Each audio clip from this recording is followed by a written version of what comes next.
नमस्कार, मैं हूं आपके साथ अंकिता पाल। बुलेटिन की शुरुआत करते हैं। मुख्यमंत्री नायब सिंह सैनी ने प्रधानमंत्री नरेंद्र मोदी का लोकप्रिय रेडियो कार्यक्रम मन की बात सुना है और इस कार्यक्रम में प्रधानमंत्री ने देश के विकास, कई योजनाओं और सामाजिक मुद्दों पर चर्चा की है, जिसे मुख्यमंत्री ने गंभीरता से सुना और आवश्यक दिशा निर्देश पर विचार किया है।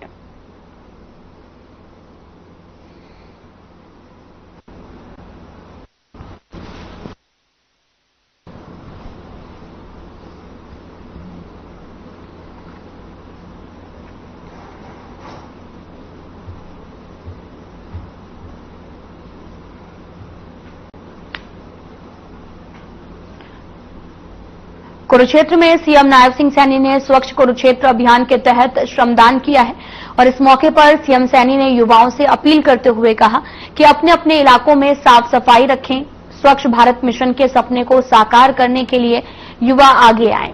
इसके साथ ही सीएम सैनी ने राष्ट्रीय खेल दिवस के उपलक्ष्य में आयोजित की गई साइक्लोथॉन में भी हिस्सा लिया। इस साइक्लोथॉन का मुख्य उद्देश्य नशे के खिलाफ लोगों को जागरूक करना रहा। सीएम सैनी ने कहा कि नशे के खिलाफ लड़ाई में हम सबको मिलकर लड़ना होगा, साथ ही युवा शक्ति मिलकर इस बुराई को खत्म करने के लिए संगठित हो।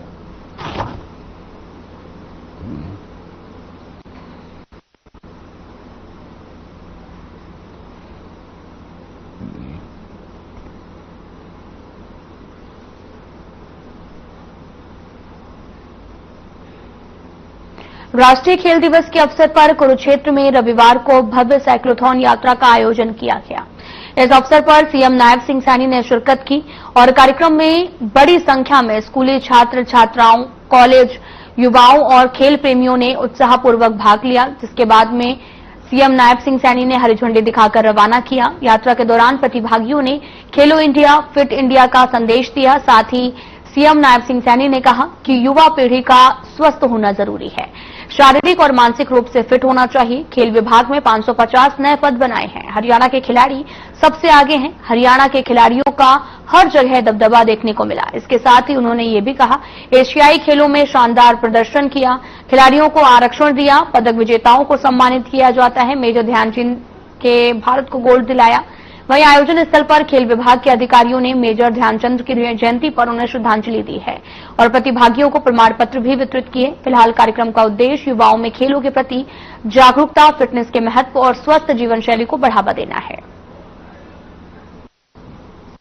कुरुक्षेत्र मेरा अभिमान, इसके साथ जुड़ने का आह्वान किया और कुरुक्षेत्र को जीतेगा वही जिसने पसीना बहाया।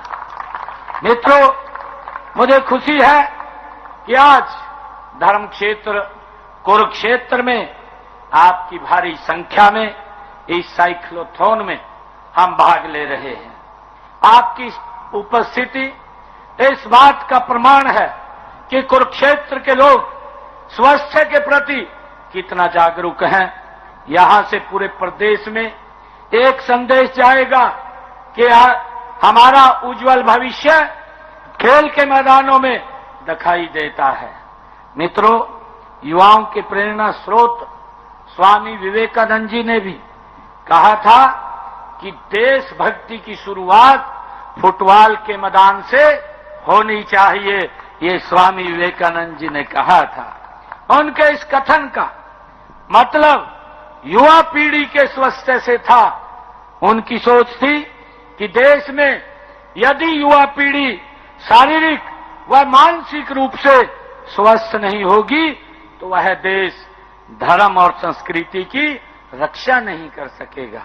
मित्रों, देश के यशस्वी प्रधानमंत्री आदरणीय नरेंद्र मोदी जी ने भी 2036 के ओलंपिक खेलों में भारत को खेल महाशक्ति बनाने का लक्ष्य रखा है। हमारे खिलाड़ियों ने पेरिस ओलंपिक 2024 में भारत द्वारा जीते गए 6 पदकों में से 5 पदक हमने जीते हैं। इससे पहले टोक्यो ओलंपिक 2020 में भारत द्वारा जीते गए 7 पदकों में से 4 पदक हरियाणा के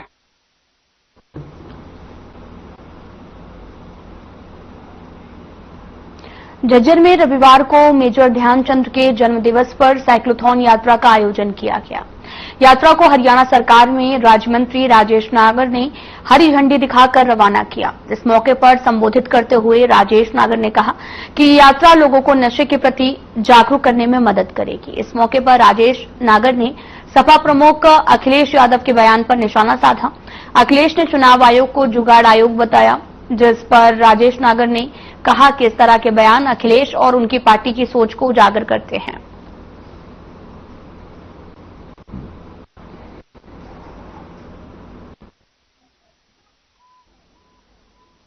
जो हमारे देश की धरोहर है, जो हमारा भविष्य है, हमारे प्रधानमंत्री जी और हमारे माननीय मुख्यमंत्री जी ने एक बीड़ा उठाया कि हम पूरे भारत को, पूरे प्रदेश को, हरियाणा को नशा मुक्त बनाए।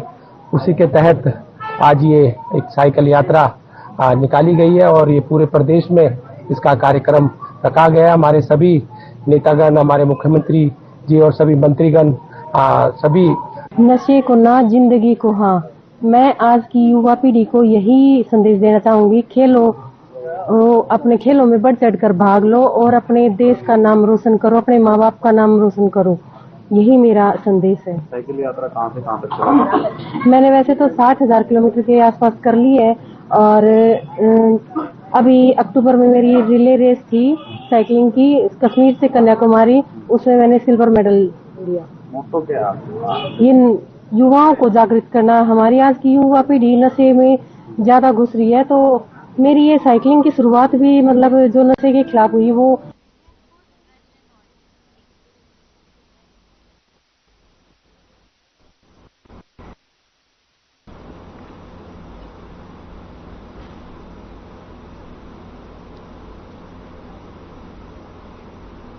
हरियाणा सरकार ने प्रदेश की महिलाओं को तोहफा देते हुए दीनदयाल लाडो लक्ष्मी योजना का ऐलान किया है, जिसके बाद से प्रदेश की महिलाओं में खुशी देखी जा रही है। महिलाओं का कहना है कि अब उनका आर्थिक बोझ कुछ कम होगा। योजना के लिए महिलाओं ने प्रदेश की सैनी सरकार का आभार व्यक्त किया। ये इसमें घर में राशन के लिए, बच्चे के लिए, पढ़ाई लिखाई को उसको बहुत बढ़िया अच्छा है। अच्छा है। हाँ। सरकार के लिए क्या कहना चाहेंगे? सरकार के लिए बढ़िया है, जो अच्छी है, स्कीम चला रखी है, बढ़िया चला रखी। इस योजना का नाम है लाडो लक्ष्मी योजना। इसमें 21 रुपए महिलाओं को दिए जाएंगे, जिससे गरीबों की सहायता हो, मदद हो।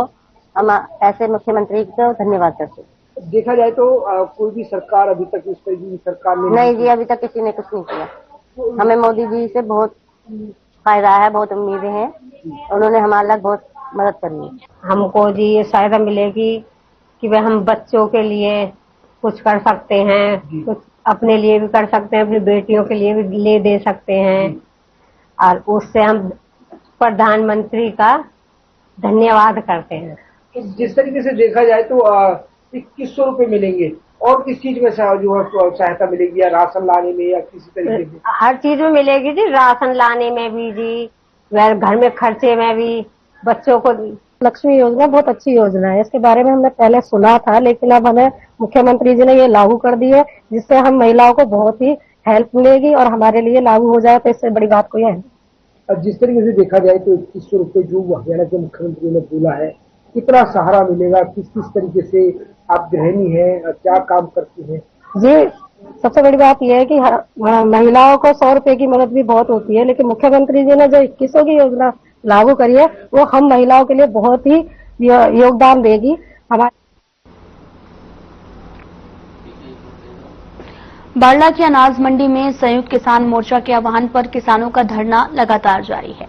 किसान नेता राजकुमार हरदौदी की अध्यक्षता में पूर्व विधायक सोमवीर सिंह शिवरार ने संबोधित करते हुए कहा कि वित्त मंत्रालय ने कपास पर लगने वाले 11% आयात शुल्क को जो है वो तत्काल प्रभाव से खत्म करने का निर्णय लिया है, और साथ ही जो कि कपास उत्पादक किसान को उजाड़ने वाला निर्णय बताया है।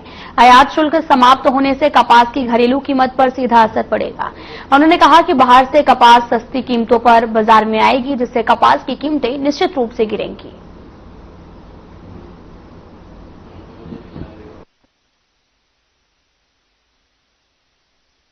देखिए, अब ये जिस तरह से किसान जगह जगह धरने पर बैठे हैं, खास तौर से लुहारू के अंदर और बारडा के अंदर, दोनों जगह पे दादरी और भिवानी जिले में करीब 300 करोड़ रुपए का रेफेरी कम इसने बीजेपी सरकार ने किया।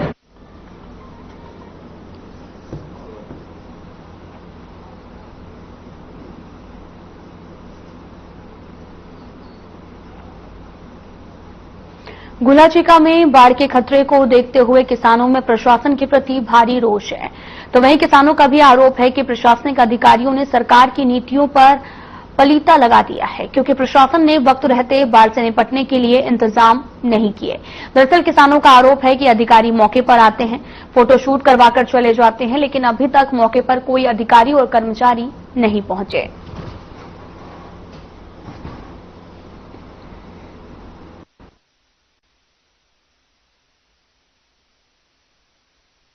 किसी तरह की भी नहीं प्रशासन की कोई ना मानो उम्मीद प्रशासन से। जब प्रशासन चाहवा ये तो प्रशासन आवा, प्रशासन 2 महीने पहले करता सारा कुछ प्रबंध होया पड़ा था, कहाँ प्रशासन से होया पड़ा था।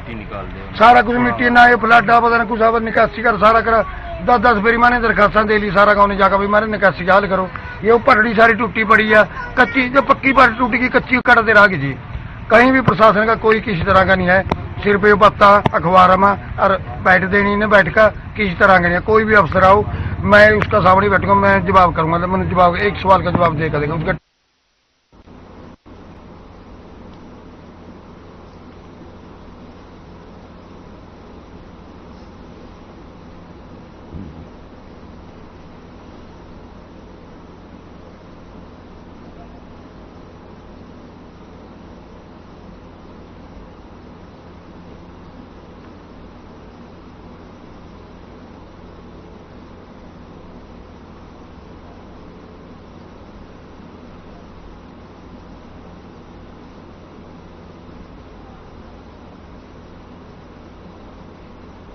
हिसार गंगवा कैमरी गांव के बीच में ड्रेन टूटने से किसानों की फसलें जलमग्न हो गई हैं, जिससे किसानों का नुकसान हो रहा है। और हिसार घग्गर ड्रेन में 2 गुना पानी बढ़ गया है। ड्रेन की क्षमता 384 क्यूसेक है, लेकिन अब इससे 800 क्यूसेक पानी बह रहा है। साथ ही गंगवा, पातन, शहपुर और चुली खुर्द गांव के पास में ड्रेन जो है वो टूटी है, और अब ये मौसम की मार के कारण हो रहा, जिससे किसानों को भारी नुकसान हुआ। दरअसल ज्यादा पानी बहने से किसानों को 500 एकड़ जमीन पानी से जलमग्न हो गई है।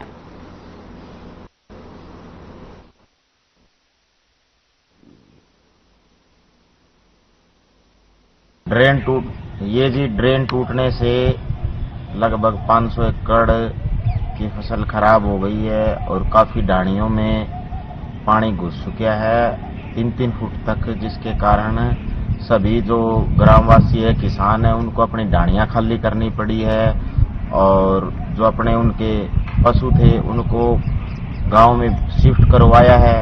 भारी नुकसान हुआ है ड्रेन टूटने के कारण।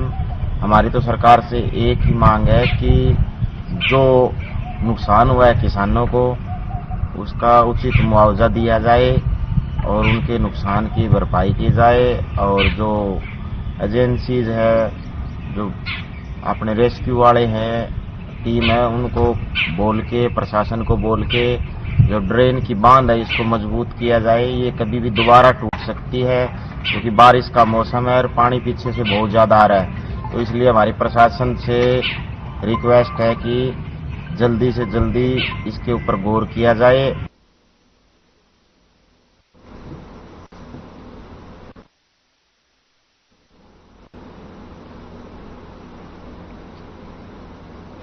फिलहाल यहां रुकते हैं एक छोटे से ब्रेक के लिए।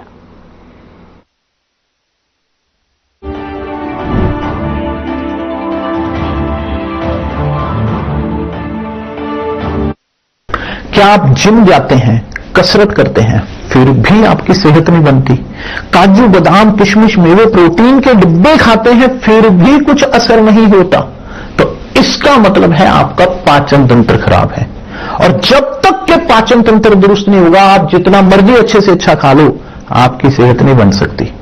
इसलिए हमारी संस्था सन्यासी आयुर्वेदा ने एक ऐसी दवा का निर्माण किया है जो कि आपके लिवर, आपके पाचन तंत्र को दुरुस्त करने का काम करती है, ताकि आप जो भी खाएं उसका पूरे का पूरा निचोड़ आपके शरीर को लगे, आपकी भूख बढ़े, खाया पिया सही से लगे, नया खून बने, हड्डियों में जान आए, वजन बढ़े और आप मोटे तगड़े खूबसूरत पर्सनैलिटी के मालिक बन जाए। सिर्फ 699 रुपए की पूरे 1 महीने की दवा होती है और आप इसे घर बैठे 01145454545 पर फोन करके दवा मंगवा सकते हैं। क्या रंग खिला, क्या रूप सजा, मैंने ही नहीं दुनिया ने कहा।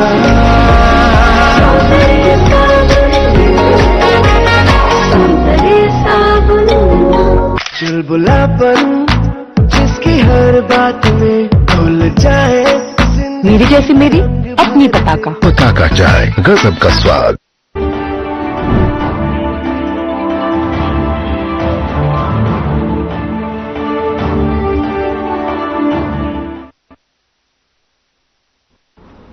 ब्रेक के बाद स्वागत है आप सभी का। रुख करते हैं खबरों की तरफ।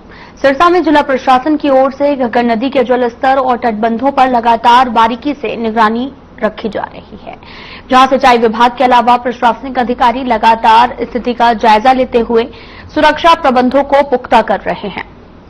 हालांकि अब जिला में स्थिति सामान्य है और एहतियात के तौर पर तटबंधों को जरूरत के मुताबिक और ज्यादा मजबूत करने का काम किया जा रहा। तो वहीं मिट्टी के गत्ते भी भरवाए गए हैं ताकि तटबंधों में रिसाव को रोका जा सके। सिंचाई विभाग के अधिकारी दिन रात मॉनिटरिंग कर रहे।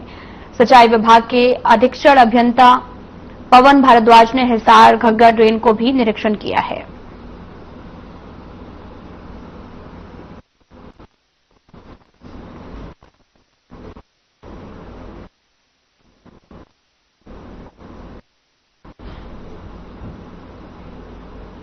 गोगामेड़ी मेले में कुछ दिन सुस्ती भरे रहने के बाद में एक बार फिर से मेले में श्रद्धालुओं के जत्थे पहुंचने शुरू हो गए हैं, जहां भाद्रपद मास के कृष्ण पक्ष की अष्टमी और नौवीं के बाद में उत्तर प्रदेश से आने वाले पीतांबरधारी श्रद्धालुओं की भीड़ छटने के साथ ही एक बार फिर से शुक्ल पक्ष का मेला भी अब धीरे धीरे परवान चढ़ने लगा।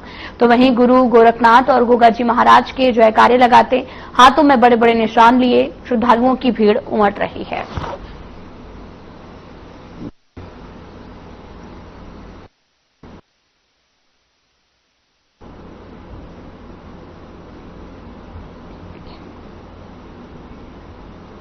गोगामेड़ी मेले में इस बार पुलिस प्रशासन पूरी तरीके से यात्री सुरक्षा को लेकर मुस्तैद दिखाई दे रही। थानाधिकारी लाल बहादुर चंद्र के नेतृत्व में पुलिसकर्मी चप्पे चप्पे पर निगरानी रख रहे हैं। पुलिस की गाड़ियां लगातार बुनियादी कर यात्रियों की सुरक्षा संबंधी निर्देश दे रही हैं और यात्रियों से जेब कतरों से सावधान रहने, भीड़भाड़ वाले इलाकों में सतर्क रहने की अपील की जा रही है। साथ ही अवांछित गतिविधियों की सूचना तुरंत पुलिस को देने के लिए कहा जा रहा। पुलिस का कहना है कि मेले का शांतिपूर्ण संचालन ही प्राथमिकता है। थानाधिकारी लाल बहादुर चंद्र ने कहा कि पीक डेज के दौरान अतिरिक्त पुलिस बल भी तैनात किया गया है ताकि किसी भी स्थिति में यात्रियों को असुविधा न हो, मेले का आनंद सुरक्षित माहौल में लिया जा सके।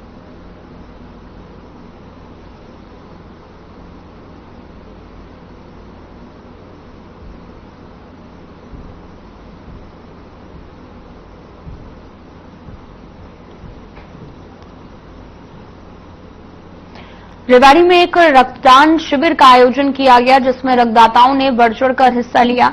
आयोजकों ने कहा कि रक्तदान महादान है और आपका किया हुआ रक्तदान किसी को जीवन दान दे सकता है। आयोजकों ने भी कहा कि कुछ लोगों का यह मानना है कि रक्तदान करने से कमजोरी आती है, लेकिन ये सत्य नहीं है। वास्तविकता तो ये है कि रक्तदान करने से रक्त गाढ़ा नहीं होता, जो हमें हृदयघात जैसे जानलेवा रोग से बचाता है।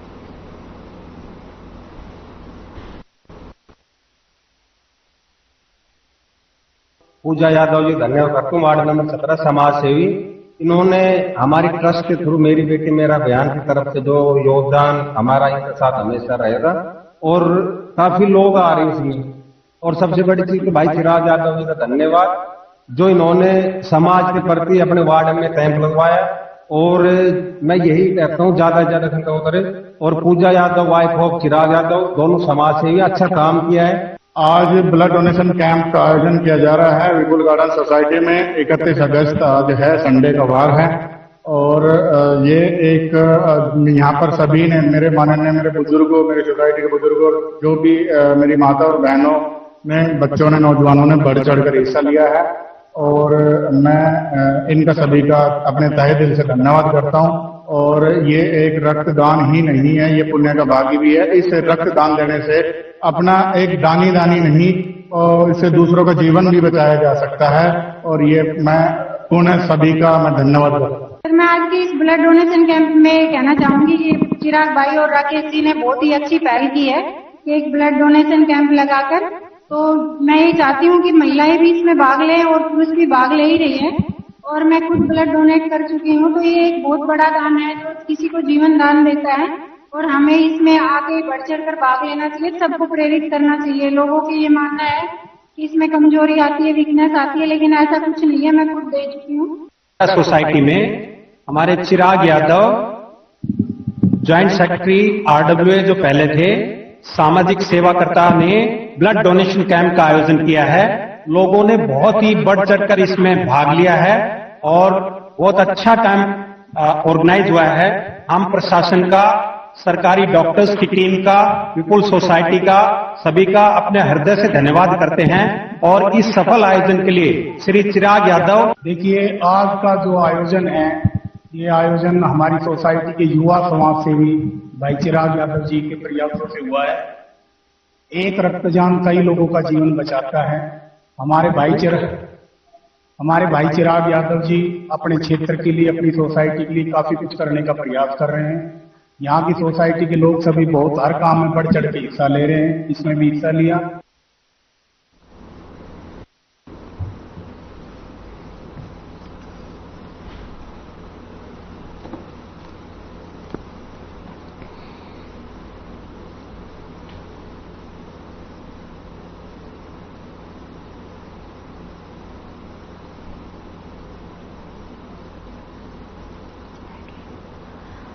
आपको बताते चले कि शिविर में लोगों ने रक्तदान किया है। तस्वीरें आपको दिखा रहे हैं जहां पर बड़ी संख्या में लोगों ने रक्तदान किया और रक्तदान के महत्व के बारे में भी लोगों को जागरूक किया गया। दरअसल ब्लड डोनेशन कैंप में लोग जो पहुंचे, अपना ब्लड डोनेट किया, उनको सम्मानित किया गया। और आपको यह भी बताते चले कि बड़ी संख्या में महिलाओं ने भी हिस्सा लिया। रक्तदान शिविर का आयोजन रेवाड़ी में किया गया और रक्तदान करने के फायदों के बारे में भी बताया गया और इस दौरान जिन लोगों ने रक्तदान किया उन्हें पुरस्कृत किया गया।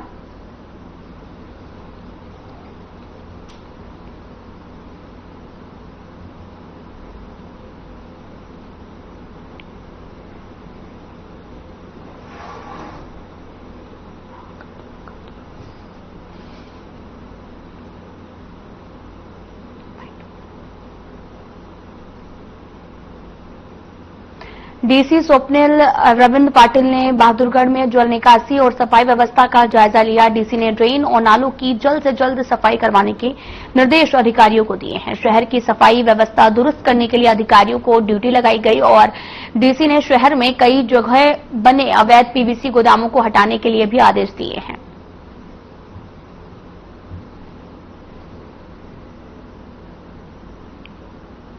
जायजा सारा ही लिया है, जल भराव के साथ में सफाई की व्यवस्था, पार्कों की रख रखाव की कई सारी चीजें हैं जिसपे काम करने की जरूरत है। इंडस्ट्रियल वेस्ट भी पड़ा है, तो ये जो हमारा हरियाणा शहरी स्वच्छता कैंपेन है उसके तहत 11 हफ्ते का जो कैंपेन है उसमें अलग अलग जो डिपार्टमेंट है वो कार्रवाई कर रहे हैं। इसमें हमने नोडल अफसर लगाए हैं, वार्ड बांटे हैं, तो वो अपने अपने एरिया को देखते हैं, कूड़ा का निस्तारण होना, वो सारी चीजें हैं। तो इस तरीके से कंटिन्यू है। अभी तो और चीजें देखेंगे, कुछ सजेस्ट करेंगे। लाबोडी में इतना ही। नमस्कार।